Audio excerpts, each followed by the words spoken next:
When we're talking about approximations or having numbers or something that it's pretty it's something like that it's funny in some students that is thinking that a fraction is not a number. So when they want to provide the answer to a situation, they want to provide the answer using a decimal, describing that if it's a fraction, it's not going to be an answer.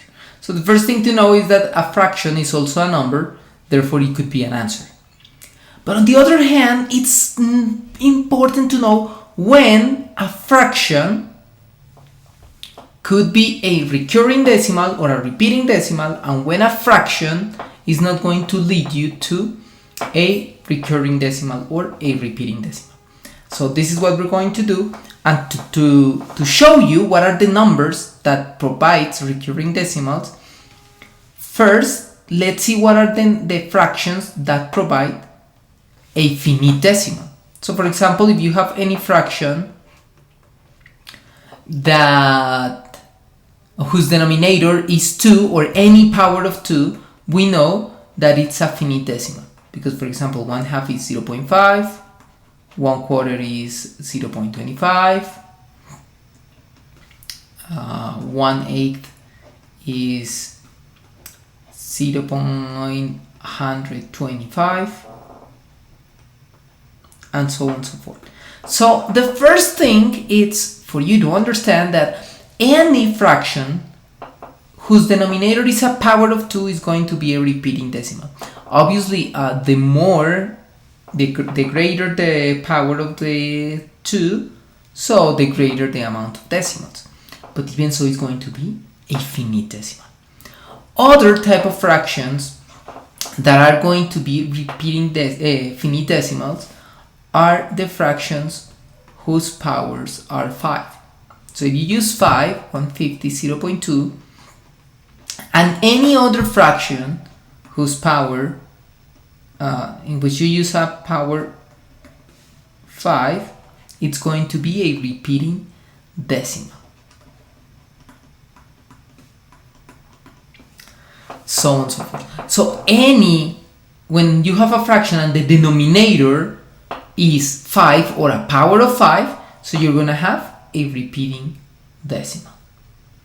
Now, and this is going to lead to something like very straightforward, or something that maybe you will identify just by observing the fractions and the decimals, and it's the fact that if you have a finite decimal and multiply it by a finite decimal, it is expected for you to have a finite decimal. So it means that any denominator that is a product of a power of 2 and a power of 5 is going to provide you a finite decimal. The best example is 10. 10 is just the same as 1, 2 times 5. So it's going to be a finite decimal. In this case is 0.1. And any combination of these numbers, any combination is going to provide you a finite decimal. So to sum up, if you want to have a finite decimal, you just need a fraction whose denominator is a power of 2 or a power of 5 or any combination of these two powers. Now, when a fraction is not a finite decimal, that's the question. And the question to answer is very simple. It's only any denominator that does not fit with these conditions. So the denominator is not a power of 2 or a power of 5 or a combination of these two. So for example, 1/3. 1/3 is not a finite decimal because the denominator is not a power of 2 or a power of 5. So maybe this is like the first recurring decimal that you find out, that it's 0.333 periodic. For example, 1/9, it's not, 9 is just 3 to the second power. This is 0.111. And remember that the notation for a recurring decimal is just to put a bar over the number. So a bar over the number. So any combination, 1 over 7, 1 over 11, let's see that you have 1 over 22.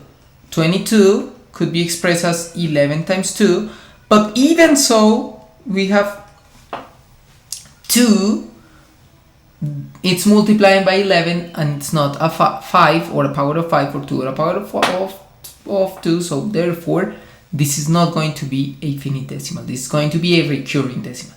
So this is how you can identify recurring decimals. Something pretty simple, pretty straightforward, and this is something that it's very useful because when you're doing measurements, when you're analyzing numbers, you need to know which numbers maybe you can get as an exact value as decimal, or you have to approximate or round it or correct it to some number of significant figures because it's a recurring decimal.